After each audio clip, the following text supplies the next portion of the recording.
waistline, carry the weight off my chest. Breathing deep, gratitude in every breath. Left foot, right foot, stepping my best. Every day's a canvas, paint the progress.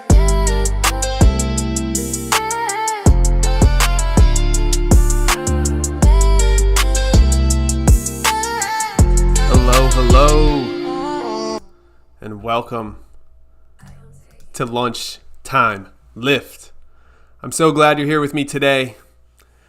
The sun is shining, people are saving lives, and historic events are happening that are finally shining a spotlight on things that the world needs to understand and finally look at.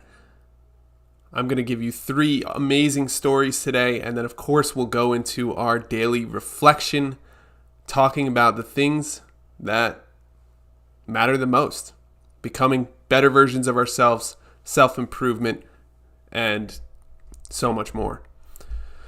It is Tuesday, January 6th. Thank you so much for joining me, and I go live every single day at 12 p.m. Eastern Time. Today, we're talking about 3 powerful, inspirational stories. The reason we share these stories is to help people remain positive, have a healthy, happy spirit, and move forward in this world feeling good instead of, dwelling on all of the negative things it's so easy to dwell on and think about at all times. So, let's jump right into today's stories. Without further ado, story number 1. France has banned forever chemicals in cosmetics, fashion, and ski wax. So, being that many of the so-called forever chemicals are involved in making products water resistant, a French ban on their use in the textile, fashion, and cosmetic industry should serve to greatly reduce the nation's population to their exposure. This is absolutely excellent. We just don't want to be exposed to some of these forever chemicals. Now, of course, this is France. This isn't really affecting me personally.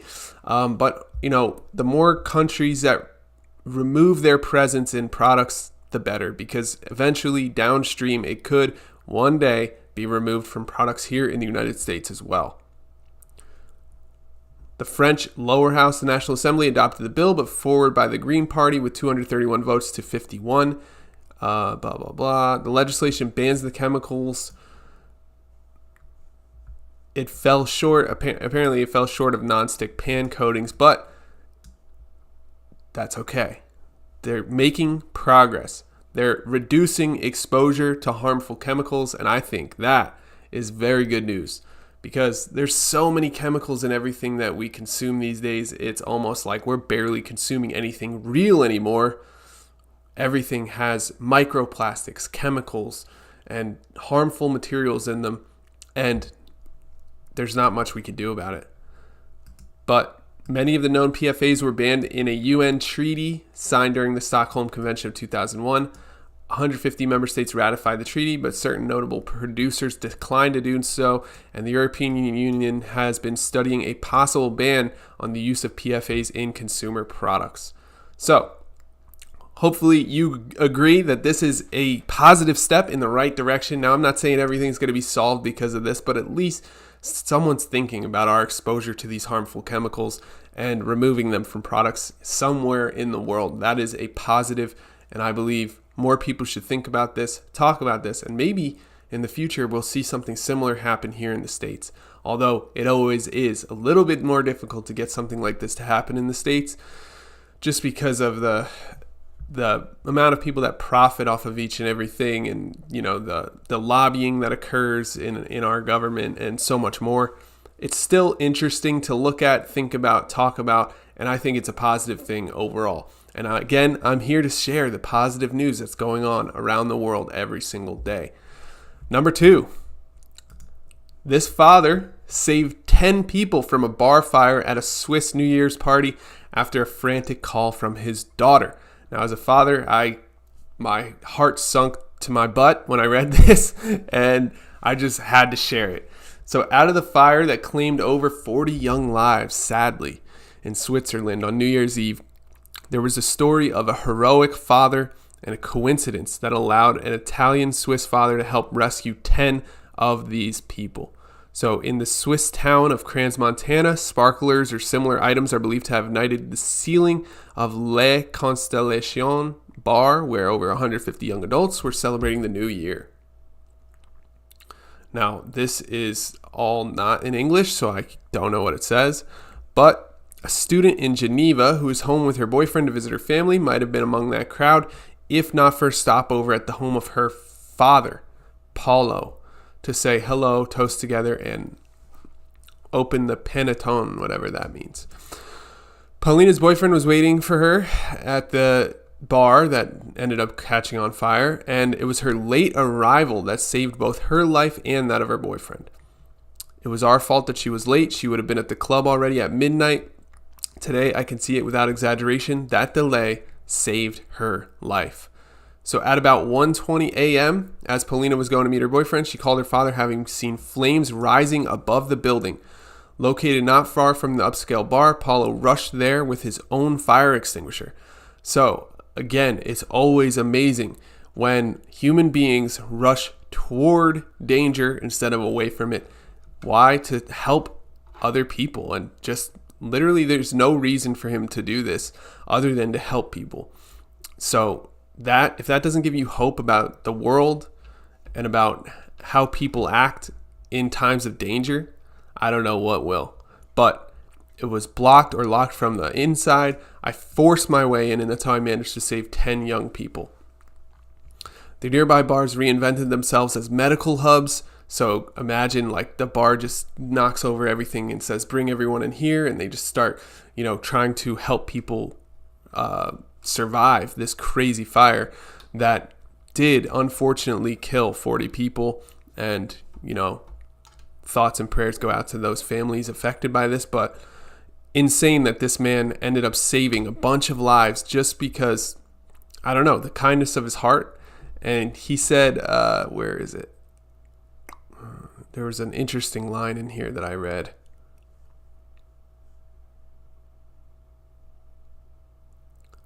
Amidst the horror, I will never forget that humanity. He said, there's somewhere in here he basically says that he just pretended that all of these kids in this fire were his own children. And that's what helped him to push forward and to go and save more people. Because obviously he's risking his own life in order to step up in that way. And, this is the role of a father, in my opinion, is to put your life on the line to help save other people and other young people and protect them. And I just thought this is an absolutely amazing story, deserves a spotlight, deserves attention, it deserves people looking at it. And I think we can all be inspired by the story and feel a little bit of hope about humanity for someone stepping up in this way and saving people's lives. I just thought it was so cool and interesting. Now, finally, the story that I've been wanting to share is near and dear to my heart. It's very important to me that Secretary Robert F. Kennedy convenes Lyme disease patients and providers to announce new diagnostic efforts. So basically, there was a big Lyme disease roundtable with the HHS, the U.S. Department of Health and Human Services, and they are finally giving Lyme disease the attention that it deserves. They are finally saying that chronic Lyme disease is a real thing. They're finally changing the rules around this horrific disease that has plagued so many people. And being someone who's been affected by Lyme disease myself and helped thousands of people try to get better from Lyme disease. And I've worked one-on-one with so many people that have lost so much from this terrible disease. And not only that, but been told that they're crazy, that they're wrong, that they don't understand their own body, that they're, that they're making it up, basically. They've been told this. It's wrong. It's completely devastating. And it needs to change. And finally, it's getting the attention that it deserves. Finally, it's been exposed and people can see firsthand that this is a serious, real problem, and it deserves more attention. It deserves insurance coverage. It deserves media coverage. It deserves a lot more than it's gotten for decades. It says here, For decades, Americans suffering with Lyme disease have been denied the accurate diagnosis and meaningful care they deserve. Today's actions push us decisively toward reliable testing and treatment grounded in the real-world experiences of patients. So, what I do want to share with you, I'm not going to go over every single thing today because it's a lot to take in. It's a lot to understand. But tomorrow, every Wednesday, I go live to do our Lyme Healing Circle where it's going to be at the same time as this, 12 noon. And I talk about specifically Lyme disease, natural healing of Lyme disease, living with Lyme disease, chronic Lyme disease, everything to do with this terrible disease. And tomorrow is Wednesday, so I will be talking about Lyme disease, and specifically, I'm going to break down everything that we learned from this HHS roundtable with Robert F. Kennedy and the Department of Health and Human Services when it comes to Lyme disease and all of the changes that they're making. They made changes to policy. They're making changes to the innovation and research that's going on in this area. They're making changes to the funding in this area. They're making changes to how patients will be treated in the system for this specific area of Lyme disease. And it's absolutely amazing. And I can't wait to break it all down all the way tomorrow. See, I think it's just too much for me to try and break it down today because there's a lot of details here. There's a lot of different pieces, and I don't want to overwhelm anybody, and I don't want to make this entire live about that. But tomorrow, that is what the entire live video will be about. So if you're interested, just show up tomorrow, 12 p.m. noon Eastern time, 9 a.m. Pacific time, and I'll be here breaking this down so that we can get a full picture, a full understanding of what exactly happened at this meeting and why it's so valuable and so important for so many people who are struggling every single day with this illness, Lyme disease.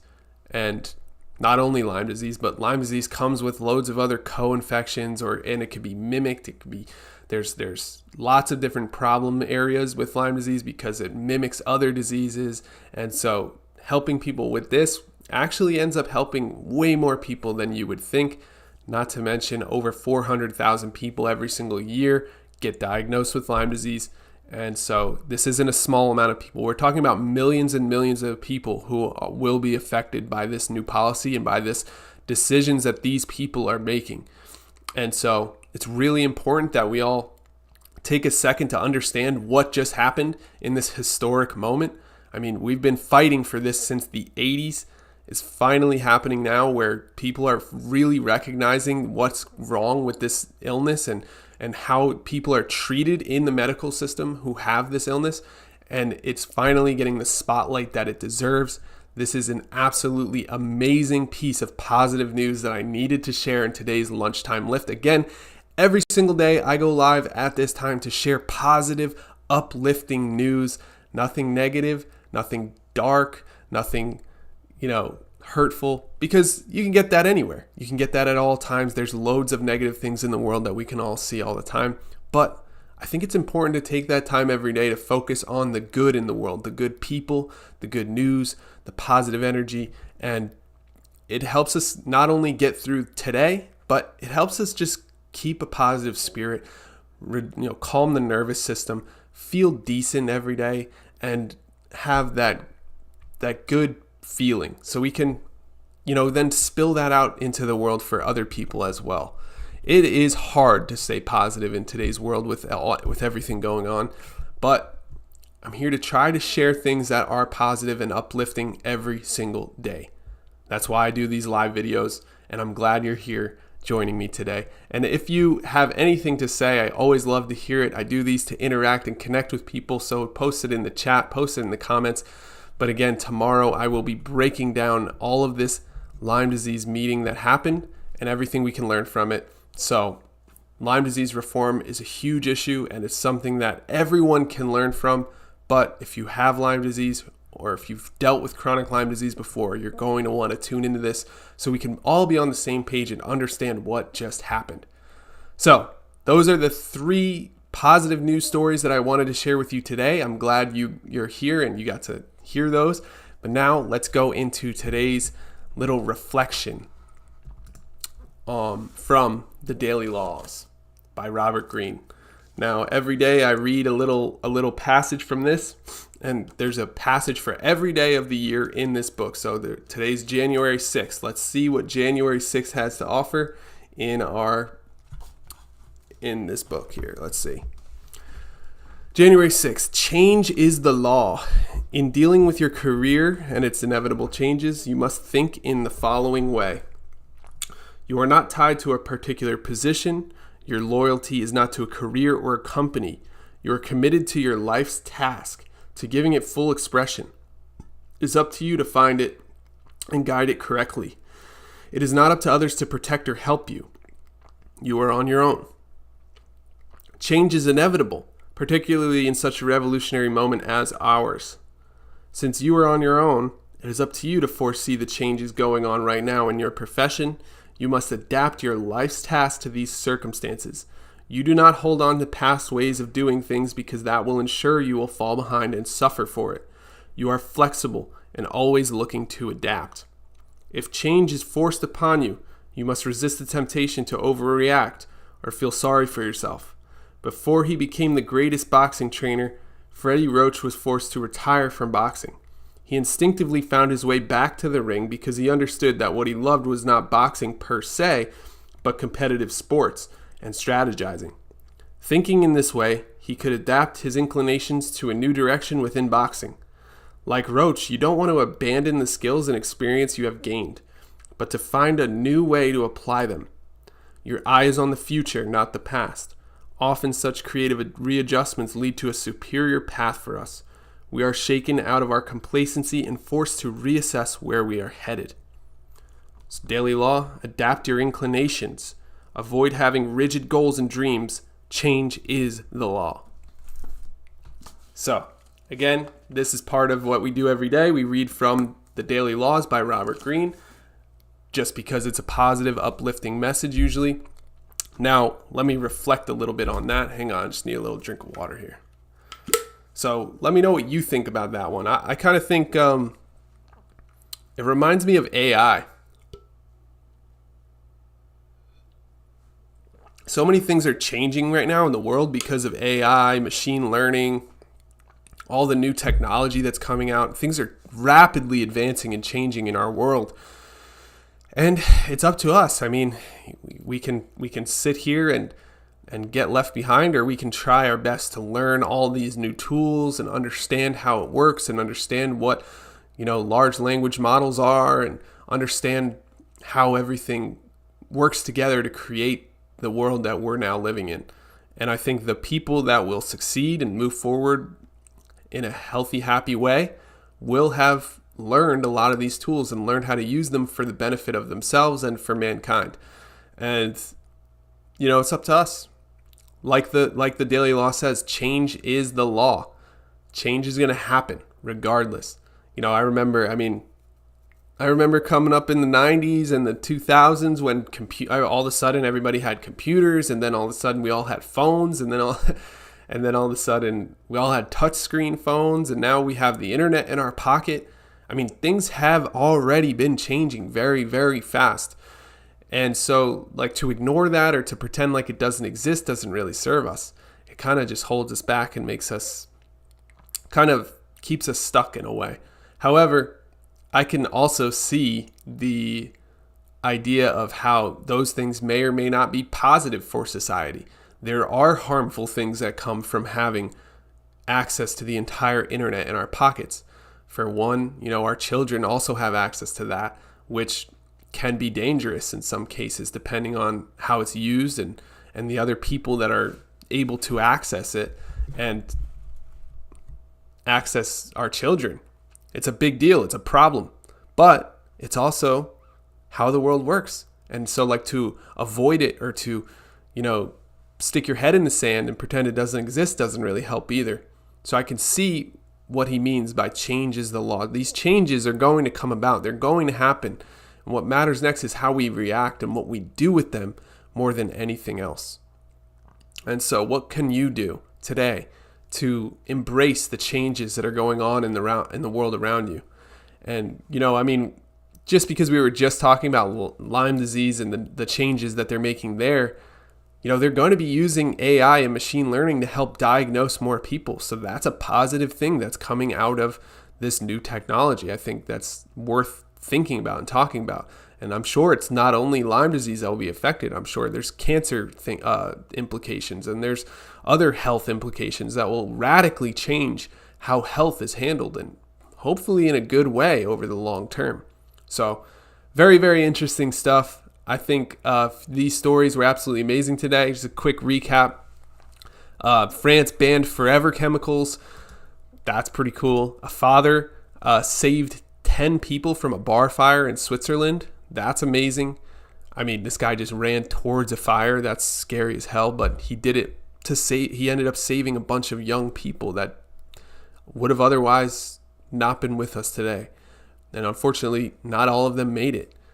A lot of them did end up losing their life in that fire, but this man decided to risk it all and try to help those people. And that deserves attention, and it deserves, it inspired me, and I wanted to share that. And then finally, we have the HHS meeting, the HHS Lyme disease roundtable. There's finally spotlights and changes going on in the Lyme disease community, and I couldn't be more excited and hopeful for what the future holds for that community of people. As if you know anything about me, I've been working in that community with those people for over a decade now, and I'm going to continue for as long as I can, which I don't see why I wouldn't be able to. I'm just going to continue forever.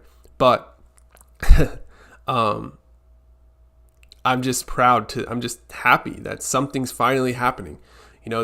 People have been speaking and writing about these changes that need to happen for decades now. Like since the 70s. And now finally, big things are happening in that direction. And that's just amazing, amazing news. And again, tomorrow, 12 p.m., I'm breaking it all down. Everything that happened at that meeting, what it means for us, what it means for the world, what it means for anybody with Lyme disease or chronic Lyme disease or a family member that has chronic Lyme disease, how everything's going to change and what we can look forward to or look out for in those changes. That's tomorrow during the Wednesday Lyme Healing Circle right here live on YouTube at 12 p.m. Eastern Time. So that's all I have for today. Thank you so much for taking the time to join me. I truly appreciate your time and attention. And again, I'll be here tomorrow to break down everything that we know about the HHS Lyme Disease Roundtable that happened on December 15th. I know it's been a couple weeks since that happened, but I do think it's important to dive into that. The only reason I haven't done it so far is because I was kind of getting my bearings around what happened. I wanted to watch the whole thing. I wanted to study it. I wanted to understand the ins and outs of what really happened here so that I could share better information instead of just parroting what they said or just kind of saying what everyone else is saying, which is just, this is great, they had this meeting. Yeah, that's true, but also what did they say? What's happening? What's the important parts of this meeting? And that way you don't have to watch a boring 2-hour meeting where they talk about policy and, their life stories and stuff. We can kind of just break it down and take the important bits out of it so that you have the information for yourself and you can go either share that with other people or use it for yourself or just have a better understanding for yourself. That's my goal.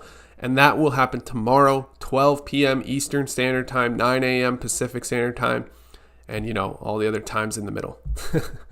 So I hope you're doing well, and I hope you enjoy this beautiful day. Where I am, the sun is shining. I'm going to get out there and do my workouts. I've been going to the park every day to hit my pull-ups and some running that I do every day. So if you need anything, reach out. I'm here for you, and I'll see you next time. Thank you so much. Love you. Bye-bye.